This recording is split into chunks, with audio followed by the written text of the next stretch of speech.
आपकी जर्नी कब शुरू हुई जरा? सबसे पहला तो हमारी मालवी भाषा में कभी भी कहीं नयो काम चालू करो तो पहला के राम राम दादा और बहनों।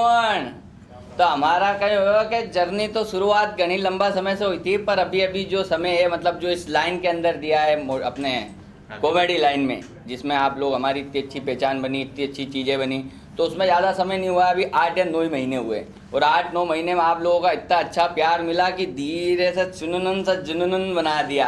तो हमारे मालवा में बहुत ही अच्छा आशीर्वाद और प्यार मिला है हमको, और हम चाह रहे हैं कि अब मुंबई नगरिया में धीरे धीरे घूमना है। घूमने के साथ साथ कुछ मीटिंग भी हमने की है। हम चाह रहे हैं कि यहाँ मुंबई में थोड़ी सी जगह हमें भी मिल जाए बॉलीवुड लाइन में, ज़्यादा बड़ी नहीं, छोटी मोटी जगह कहीं ना कहीं मिले। राहुल जी, आज सोशल मीडिया के ज़माने पर हर आर्टिस्ट को कहीं ना कहीं बहुत आसान प्लेटफॉर्म मिल चुका है, तो आपको क्या लगता है जो आप जैसे लोग हैं, जो स्ट्रगलर्स हैं, जो आपको कहीं ना कहीं प्रेरित होते हैं, तो उनको क्या संदेश देना चाहिए कि वाकई इतना आसान है? जैसे आप बता रहे कि 9 महीने, जैसे हमारी ऑडियंस देखेंगे तो कहीं ना कहीं और कितने इन्फ्लुएंसर्स पैदा हो जाएंगे, तो कितना आसान या कितना मुश्किल है ये सफ़र? सर ये सफ़र जो है तो बहुत ही मुश्किल है, लेकिन हमारा क्या है कि ये कंटेंट है मालवी भाषा का, तो ये क्या है सबके दिलों को घर कर जाती है। यदि हम अभी आपको भी कुछ बोलेंगे ना, तो आपकी जैसे लैंग्वेज में होता है कि लड़की कहाँ जा रही, तो हमारे इसमें बोलती छोरी कहाँ जा रही है। तो ऐसे क्या हुआ सर कि ये ज़्यादा हाइप पे और जल्दी चलेगा, बाकी इसके अंदर बहुत मेहनत लगती है, इतनी जल्दी आसान नहीं मिलता है, प्लेटफॉर्म बहुत कठिन है, हमें भी बहुत रात दिन मेहनत करना पड़ती है। 24 घंटे हम लोग देते हैं रात भर इसके लिए, कॉन्सेप्ट सोचते हैं, सुबह फिर 3 नई रील शूट करते हैं, फिर 3 रील को हम खुद अपने आप से एडिट करते हो फिर डालते हैं। तो ये बहुत कठिन है, इतना आसान नहीं है। बहुत सारे लोगों को हमारे ही लेवल पे आने में कम से कम 5-5 साल भी लग गए, वो तो 8 महीने जो हमारे लगे वो तो सिर्फ बाबा का आशीर्वाद और आप सभी का प्यार है।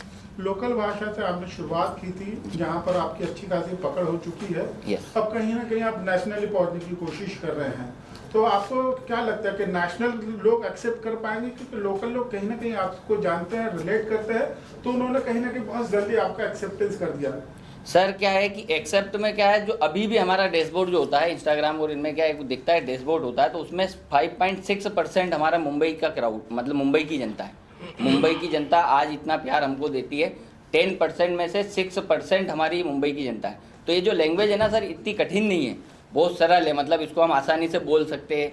आप लोगों को जैसे मैं बोलता हूँ कोई भी चीज़, जैसे अभी मैं बोलूँगा क्या कहीं कर ही रहा हो, कैमरा 1 नंबर चल ही रहा, मज़ा ही रहा, आज तो इंटरव्यू में आनंद ही आनंद ही है, तो ये क्या होता है सर कि आपको इजीली समझ में आ जाएगी, मतलब हमारी भाषा इतनी कठिन नहीं है, तो ये नेशनल लेवल पे बहुत जल्दी आप लोगों को सबको समझ आएगी। और हम लोग इसको चाहते हैं कि नेशनल लेवल पे जाए, क्योंकि हमारा मेन मोटिव हमारी मालवा भाषा को प्रमोट करना है। राहुल जी, अब मुंबई आए हैं, क्या आप कुछ करना चाह रहे हैं, किस तरह के प्रोजेक्ट करना चाह रहे हैं, जरा बताना चाहें तो? सर अब मुंबई अभी तो हम लोग आए हैं, अब मुंबई में देखो कहाँ क्या मिल जाए, 2-3-4 लोगों से हमारे अच्छे डायरेक्टर प्रोड्यूसर जी वगैरह है, इनसे सबसे हमारी मुलाकात भी हुई है, 3-4 मीटिंग हमारी वहाँ से ऑलरेडी बुक थी, 2-3 यहाँ पे भी आके हुई है। तो हम तो चाहते हैं बॉलीवुड में कहीं ना कहीं छोटा मोटा हमको प्लेटफॉर्म मिले, लेकिन अब देखो आगे क्या है बाबा की इच्छा। राहुल जी मुंबई आए हैं, मतलब कुछ होगा जहन में, आपके जहन में क्या है कि हम टीवी से शुरू करना चाह रहे हैं या वेब सीरीज से शुरू करना है या मूवी से? यहाँ बहुत सारे मल्टीपल काम है, आपके जहन में क्या है, किस तरह से शुरू करना चाह रहे हैं? सर जहन में तो है, मतलब अभी अपन उसको लाना नहीं चाहते। अब हमने जैसे जो है कोई चीज़ के लिए हमने किया हुआ है और जिसके रीजन से हम लोग खास यहाँ आए हुए हैं, तो अब उसको हम अभी करेंगे, धीरे धीरे बताएंगे, सब सामने लेके आएंगे कि हम किस लिए आए थे और क्या हम लोग करना चाहते हैं। पर ये है कि बॉलीवुड में आप आना चाहते हैं, कहीं ना कहीं थोड़ा बहुत कदम हम रखना चाहते हैं। किस कॉमेडियन से आप प्रेरित हैं और किस तरह की कॉमेडी स्पेशली बॉलीवुड में अगर आपको मौका मिलता है तो करना चाहिए? सर सबसे पहले तो मतलब हम जब छोटे से थे तब हमने सबसे पहले देखा था, मतलब जब वीडियो बना रहे तब तो नहीं, लेकिन जब हम छोटे से थे तब हमने गोविंदा सर को देखा था। गोविंदा सर का डांस, उनका बोलने का तरीका, तो लगभग बहुत सारा लिहाजा हमने उनका लिया है और हम ये सारी चीज़ करते हैं और उन्हीं को देख के सीखे और धीरे धीरे अपनी मालवा और अपनी चीज़ों को ले लिया। तो अभी ये थोड़ा सा अंदाज़ा बदल गया, पर पहले जो करते थे वो उन्हीं के हिसाब से करते थे। बॉलीवुड में एज ए कॉमेडियन आप अपने आप को एस्टैब्लिश करना चाहेंगे क्या एज एन एक्टर? नहीं सर, हम एज एन कॉमेडियन कॉमेडी में ही अपना नाम बनाना चाहेंगे, कॉमेडी में ही हम लोग जाना चाहेंगे और इसके साथ साथ हम हमारी भाषा जो है उसको भी लेके जाना चाहेंगे। मालवा सबसे मेन हमारा जो है मालवा है और हम लोग मालवा से ही आगे बढ़े और मालवा को ही आगे ले जाना चाहेंगे। आप किसके साथ काम करना पसंद करेंगे? सर ऐसा तो कुछ है, ऐसा तो कुछ सोचा नहीं है, पर अब जहाँ योग लग जाए, जहाँ सहयोग हो जाए। अच्छा सर, मुंबई जो है सपनों का नगर है, सब हर कोई जानता है और पूरे हिंदुस्तान से लोग यहाँ आते हैं, लेकिन आप पहले से कॉमेडियन हैं और लोग एक अच्छी पहचान है आपके शहर में, आपके राज्य के अंदर, लेकिन यहाँ एक अलग तरह की तैयारियां करनी पड़ती है। कुछ तैयारियां यहाँ लग रहा है आपको करना है, और किस तरह की प्रिपरेशन चल रही है आपकी? सर बहुत सारी, क्योंकि वहाँ का तो बहुत मतलब जैसे हम लोग हमारे शहर में और हमारे कॉमेडी पर्पज़ से, तो इसमें तो क्या बहुत हमें ऐसा लगता है कि यार बहुत छोटी सी चीज़ है। अब यहाँ आए ना तो यहाँ तो बहुत बड़ा शहर है, बहुत बड़ी चीज़ें हैं, और इसके बाद अपने को सीखने के लिए बहुत कुछ चाहिए अभी अंदर। मतलब इसमें यदि आगे जाना है, हमने देखा सब चीज़ें, 2-3 जगह हम लोग गए, हमने देखा तो हमें बहुत कुछ सीखने को मिला। और अभी यहाँ के लिए तो हमें बहुत मेहनत करना है अभी, और चल ही रही है मेहनत, लगातार कंटिन्यू चल रही है। अब धीरे धीरे धीरे हो जाएगी, और जो अपन ने चाहा वो भी हो जाएगा। एज एन इन्फ्लुएंसर आप मतलब हर किसी की ख्वाहिश होती है कि कितना पैसा कमा लेते हैं, ये सवाल तो सबसे पहले जहन में आता है। तो क्या एक लगभग एक इन्फ्लुएंसर आपके लेवल के पैसे कमा लेता है मंथली? तो सर वो तो क्या होता है कि हर एक की अलग अलग रहती है खासियत। अब सबका अलग अलग पैसा कमाने का तरीका है। अब कौन कितना कमा लेता है, कितना यूट्यूब से पैसा आता है, फेसबुक से पैसा आता है, और इंस्टाग्राम पे कुछ एड्स वगैरह आते हैं उससे भी पैसा आता है। सबका अलग अलग रहता है पैसा कमाने का। अब ऐसा तो सबका, हमारा भी ये थोड़ा बहुत मिल जाता है, खर्चा पानी हो जाता है। आज कहीं ना कहीं बच्चे हमारे वक्त में बोलते थे डॉक्टर बनना है, इंजीनियर बनना है, वकील बनना है। आज कहीं ना कहीं हर बच्चे के जहन में एक इन्फ्लुएंसर बनना है, शॉर्टकट नेम है, फेम है, पैसा है। तो इन बच्चों को आप क्या संदेश देना चाहिए कि पढ़ाई पे ही ध्यान रखे, कि पढ़ाई बाजू में रखे और कहीं ना कहीं वीडियोस बनाए? सर सबसे पहले तो हम कहना चाहेंगे कि सबसे पहले पढ़ाई बहुत ज़रूरी है, क्योंकि हम भी नहीं पढ़े, हम भी बहुत ढीठ थे। हमें भी जब स्कूल में भेजा करते थे तो हम भी जैसे तैसे 3-4 स्कूल से तो रेस्टिकेट हुए, तब जाके जैसे तैसे हमने 12th पास की और थोड़ा आगे बढ़े। तो हम सबसे पहले, आज जैसे हमें भी इंग्लिश में बड़ी कमजोरी आई, जैसे मुंबई आए तो अब यहाँ बहुत सारे लोग इंग्लिश बोलते हैं, तो फिर हम लोग भी हमारी मालवा भाषा को लेकर आ जाते तो थोड़ा सा हंस देते हैं। तो हम तो जैसे तैसे सर्वाइव कर लेंगे, लेकिन आप सभी के लिए बस यही कि पहले पढ़ाई करो, इसके बाद यदि पढ़ाई में नहीं मन लगता है तो इधर आओ। और ज़्यादातर क्या होता है कि जितने भी लोग हैं जो पढ़ रहे हैं वो तो पढ़ाई में ही ध्यान देंगे सर, वो इसी इंफॉर्मेशन लाइन में आएंगे नहीं। और हम तो चाहते हैं कि ज़्यादातर आप पढ़ाई करो, ताकि इसमें ज़्यादा आ जाओगे तो हमारे लिए कॉम्पिटिशन खड़ा हो जाएगा। राहुल सर, बहुत सारे रियलिटी शो चल रहे हैं, जैसा देखिए कपिल शर्मा भी रियलिटी शो से, कॉमेडी शो से आए हैं। आपकी किसी से कॉमेडी रियलिटी शो से बात चल रही है? सर कॉमेडी शो से तो नहीं बात चल रही है, लेकिन हाँ कहीं ना कहीं उसके आसपास ही है हम लोग, पर कॉमेडी शो से बात नहीं चल रही है हमारी अभी।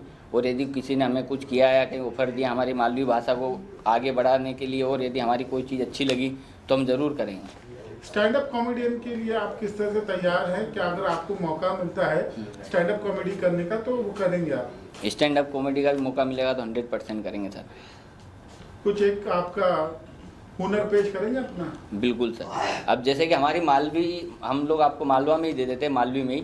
तो क्या होता है कि कोई भी चीज़ अपन जाते हैं, जैसे एक लड़की है वो खेत पे जा रही है, अब क्या होता है कि उसके मम्मी पापा ने मना किया उसको जाने के लिए, और इसके बाद भी उसको उसी रास्ते पे जाना है कि नहीं यार मेरे को खेत पे जाना है। उसको बोला, जैसे अभी आपने कुछ देर पहले ही क्वेश्चन किया था कि यार पढ़ाई करना चाहिए, लेकिन उसको पढ़ाई के लिए बोले जा रहे पेरेंट्स, लेकिन नहीं, उसको जाना खेत पे ही है। तो हमारी मालवी भाषा में इसको हम लोग करते हैं, अरे छोरी कितनी बार समझाई दियो थारे, वहाँ पे मत जाए बन ले, जीजी वहाँ जाएगा तो फिर सारे काम काज करना पड़ेगा, न वहाँ नहीं जाएगा तो थारे आराम से पढ़ाई लिखाई करेगा तो डॉक्टर बनी जाएगा। पर वाह नहीं मानी, नानी गई न बर्तन एज की सीरी है।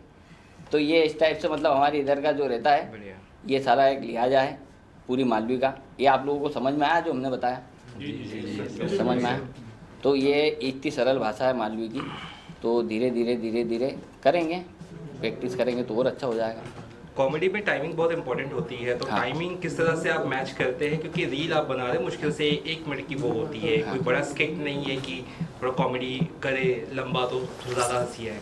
शॉर्ट टाइम में कैसे पॉसिबल कर लेते हैं आप टाइमिंग? सर ये क्या है कि जैसे हम सोचते बड़ा है, मतलब अपन कोई भी कॉमेडी के लिए बनाते तो उसको कम से कम सोचना पड़ता है बहुत बड़ा, फिर उसको हम लोग शॉर्ट करके उसको 1 मिनट के अंदर लेके आते हैं। 1 मिनट के अंदर हम उसको ख़त्म करते तो 1 मिनट में हमको आपको हंसाना भी है, और 1 मिनट में उसके अंदर संदेश भी डालना है, और उसी के अंदर कोई अच्छा एक जाना चाहिए कि नहीं यार आपकी हंसी बंद ना हो उससे, तो उसके लिए कहीं ना कहीं पंच भी देना पड़ता है। तो धीरे धीरे हम कम करते हैं, कुछ बड़ा हो जाता है, छोटा करते, बहुत सारे ऐसे कंटेंट रहते हैं जिनको हम रिजेक्ट करते हैं और फिर हम उसको कंटिन्यू बनाते हैं। तो बहुत मेहनत लगती है, पर हाँ हो जाता है। और कई जगह कॉमेडी के नाम पे वल्गैरिटी पेश की जा रही है सोशल मीडिया पे, क्योंकि आप पॉपुलर है। हाँ। आप इसका कितना ध्यान रखते हैं कि आपको जो युवा फॉलो करते हैं उन्हें मैं गलत या फालतू या डबल मीनिंग कंटेंट ना दूँ? इसकी कितनी जिम्मेदारी आप रखते हैं? सर इसकी 110% हम लोग जिम्मेदारी रखते हैं, क्योंकि हमारा जो कंटेंट है पूरा फैमिली कंटेंट है, और इसमें आप यदि फैमिली में भी 4 लोगों में बैठे हो और हमारी कॉमेडियन राहुल पाटीदार नाम से आपके पास रील आई है, तो आप सबसे पहले उसको सेव नहीं करोगे ऐसे करके और आप उसको पूरी देखोगे। क्यों? क्योंकि ये पूरा फैमिली कंटेंट होता है, इसके अंदर एक भी वैरायटी नहीं आती। और मैं चाहता हूँ कि इंस्टाग्राम पे जितना सारा ये पूरा झमेला जो आ चुका है ये नहीं होना चाहिए, क्योंकि क्या होता है कि अपन फैमिली में सब लोग मोबाइल लेके बैठते हैं। आजकल ज़्यादातर आपने देखा हो तो बच्चों के हाथ में मोबाइल ज़्यादा रहता है। अब बच्चे मोबाइल ज़्यादा चला तो बच्चों के सामने गंदी चीज़ आती है ना, तो ये कहीं ना कहीं गलत रहती है। मेरे घर पे भी मतलब बहुत सारे मेरे बड़े भैया वगैरह हैं, इनके भी बच्चे वगैरह हैं, तो हम लोग क्या करते हैं मोबाइल को बड़ा अवॉइड करवाते हैं, टीवी में उनको सब चीज़ें दिखाते हैं। क्यों? क्योंकि मोबाइल के अंदर इतनी गंदगी आ चुकी है। तो मैं सबसे निवेदन करता हूँ कि ये सब चीज़ें नहीं होना चाहिए। आज जैसे हम भी फैमिली कंटेंट बना रहे, ऐसा नहीं हम भी वायरल नहीं हुए, हम चीज़ नहीं हुए, हमारी भी फैमिली कंटेंट है। एक भी डबल मीनिंग भी नहीं मिलेगा और एक भी गलत शब्द भी नहीं मिलेगा हमारी भाषा में। मतलब ये सब को ध्यान में रखते हुए हम बनाते हैं और फिर भी बहुत अच्छी तरीके से बन रही है। तो आप लोगों को भी यही है कि यार आप लोग भी थोड़ा सा इसका ध्यान दो। कॉमेडी के साथ साथ सिंगिंग वगैरह में इंटरेस्ट है, या सिंगिंग को लेकर आपने कोई किसी गाने को लेकर कोई कॉमेडी बनाई है आपने? सर सिंगिंग गाने को लेके कॉमेडी बनाई है, गाने का इंटरेस्ट तो है नहीं, लेकिन कॉमेडी ज़रूर बनाई थी जो कि हमारे इंस्टाग्राम चैनल पर डली हुई है। बहुत ही वायरल भी गई है, अच्छी लंबी भी चली थी वो हमने इसी स्टेज पे मतलब एक ऑडिशन देते हुए बनाई थी कि लड़की ऑडिशन दे रही है और हम सामने लड़की का ऑडिशन ले रहे हैं। तो लड़की उसको सिंगिंग करती है, मैं तो उस जगह सिंगिंग में जज था, वो खुद सिंगिंग कर रही थी, लेकिन कॉमेडी सिंगिंग कर रही थी। कुछ थोड़ा सा पेश करेंगे? हाँ, जैसे कि तो हमने उसको बोला कि ज़रा आप क्या बोलते हैं वीडियो मतलब स्टार्ट करो। तो उसने ऑडिशन स्टार्ट किया, वो ऐसे आई एकदम और पानी की बोतल हाथ में ली हुई थी। तो हमने बोला मैडम ये क्या है? अरे सर बोले ये गर्म पानी है गरारे करने के लिए। तो मैंने कि मैडम मतलब अच्छा, मैंने गले का ध्यान रखना पड़ता है तो गरारे भी करना पड़ते हैं। तो मैंने बोला हाँ आप बिल्कुल गरारे कीजिए। तो उसने पानी का वो लिया और एकदम गरारा 2-3 गरारे किए, सारे गामा पादानी सा सारे गामा। फिर एकदम हमने उसको रोका और फिर उसमें 3-4 मीम सिम डाली और एकदम हंसी से उसको बढ़ाया और भगा दिया कि अब तुम ऑडिशन में पास हो गई हो। तो इस टाइप से मतलब हमारा एक कंटेंट था, सेम ऐसा कैसा जो मैंने आपको प्रेजेंट किया सिंगिंग में, कॉमेडी। राहुल सर, पहले जो आर्टिस्ट आते थे वो चाहे कॉमेडियन हो चाहे कोई भी एक्ट में हो, वो रंगमंच से आते थे। अब जो है इंस्टाग्राम से आते हैं। आपकी भी पहचान इंस्टाग्राम से। अगर आप यहाँ बॉलीवुड में आ जाते हैं, यहाँ काम करते हैं, क्या इंस्टाग्राम छोड़ देंगे? नहीं सर, इंस्टाग्राम क्यों छोड़ेंगे? इंस्टाग्राम तो सबसे पहले ये तो हमारी सबसे बड़ी पहचान है। इंस्टाग्राम हम कैसे छोड़ सकते हैं? रंगमंच से ये देखो, यदि आर्टिस्ट है तो सबसे पहले उनको थिएटर करना चाहिए। हमारा ये सजेशन है, सबसे पहले थिएटर करना चाहिए, थिएटर से उनको सीख के और फिर यहाँ पे आना चाहिए। और जो इन्फ्लुएंसर है सर, इन्फ्लुएंसर अलग हो गए, आर्टिस्ट अलग हो गए। तो हम पहले ऑलरेडी हमने थिएटर भी किया हुआ है, सीखा भी है, और सारी चीज़ों का ध्यान रख के और हम लोग इस लाइन में आए, इसीलिए इतनी जल्दी वायरल हुआ। और सर आपकी जो जैसे आपने लोकल लैंग्वेज में कॉमेडी की है या आपके रील्स भी है, तो हिंदी एकदम प्रॉपर हिंदी में मान लीजिए आपको काम मिलता है या कॉमेडियन का, तो वो कितना आसान है, डिफिकल्ट रहेगा आपके लिए हिंदी में कॉमेडी करना, उस बारे में अगर कुछ बताना चाहें? सर जैसे मैंने पूरा इंटरव्यू अभी आपने देखा हो तो पूरा हिंदी में दिया, और मेरी भाषा जो है वो पूरी मालवी है, तो मैं हिंदी और मालवी दोनों बना सकता हूँ। क्योंकि मैं मतलब थिएटर, मैंने अभी जैसे अभी पहले आपका लास्ट क्वेश्चन में मैंने बोला कि मैं थिएटर कर चुका हूँ। तो मेरे क्या कुछ ऐसे वर्ड है, क्योंकि पहले बचपन में मैं तुतलाता था, तो उस चक्कर में जीवान जो होती है ना मोटी रहती है, तो उस चक्कर में कोई ऐसे वर्ड आ जाते हैं, पर उसको भी हम लोग रात दिन करके उसको भी हिंदी में हम लोग अब हिंदी बहुत अच्छे से बोल लेते हो। मालवी तो बहुत ही अच्छी, पर हिंदी में भी हमें कोई भी मौका मिलेगा तो हिंदी में ही मिलेगा, वो तो ऑब्वियसली बात है। मालवी में तो कुछ कॉमेडी वगैरह का ही होगा। आप मुंबई आए हो, ऐसा लगता है कई सारे लोग आते हैं, आप भी आए हो यहाँ पे एक तरह से काम के लिए, आप बात भी कर रहे हो, अच्छी बात है आपको कोई प्रोजेक्ट्स मिले, लेकिन कई लोगों को काम नहीं मिलता है और निराश हो जाते हैं। तो ऐसे में आपका कुछ प्लान भी है या फिर क्या कुछ आप सिर्फ आ गए तो मतलब काम करके ही जाओ मुंबई, ऐसा कुछ सोचा या सेटल होने का? ऐसा कुछ नहीं सर, अब रहना तो हमें इंदौर ही है। इंदौर हमारा मतलब आप कभी इंदौर आए हो तो आप लोगों ने देखा होगा, इंदौर में हम खाना पीना, मुंबई में थोड़ा सा हम लोगों को इंदौरी को थोड़ा कम जमता है, तो हम लोग तो क्या है कि आते जाते रहेंगे। यहाँ शिफ्ट होने का तो ऐसा कुछ सोचा नहीं है, वो भगवान ने कोई ऐसा योग लगा दिया कि नहीं यार 2-4 महीने 5 महीने रह के भी यहाँ काम करना पड़े तो भी करेंगे। पर वो एक देखा है ना, तो हमारा इंदौरी लोगों को खाने में बड़ी समस्या आती है। हम कहीं भी बाहर जाते हैं तो हमारा इंदौर है एकदम चटपटा शहर, आप कभी भी जाओगे तो आप जैसे इधर उधर खाओ गली वगैरह होती है, तो जैसे हमारे इधर भी बहुत सारी चीज़ें, अपना जलेबी पोहा सुबह का और बहुत सारी चीज़ें चटपटी, तो ये हम लोगों को बाहर जमती नहीं, तो ज़्यादा हम लोग इंदौरी बाहर रह नहीं सकते। लास्ट ऑडियंस से क्या कहना चाहेंगे आप? ऑडियंस से बस यही कहना चाहूँगा कि आपका जितना प्यार हम लोगों को मिला इससे डबल हमारा प्यार मिले। और यदि हमारी मालवा की पब्लिक देख रही हो तो राम राम दादा और बहनों તમને इतो सारो प्यार दियो का लिए बहुत बहुत धन्यवाद। ने यदि मुंबई नगरिया की जनता ने हमारे देखी लियो हो ने तमने प्यार नहीं दियो है तो प्यार दई दीजो, क्योंकि कॉमेडियन राहुल पाटीदार मुंबई में भी आई गयो है, सपनों का शहर मुंबई। हाँ तो ध्यान रखजो, कहीं भगाई मत दीजो वापिस दूसरी ट्रेन से, है ने? बहुत बहुत धन्यवाद।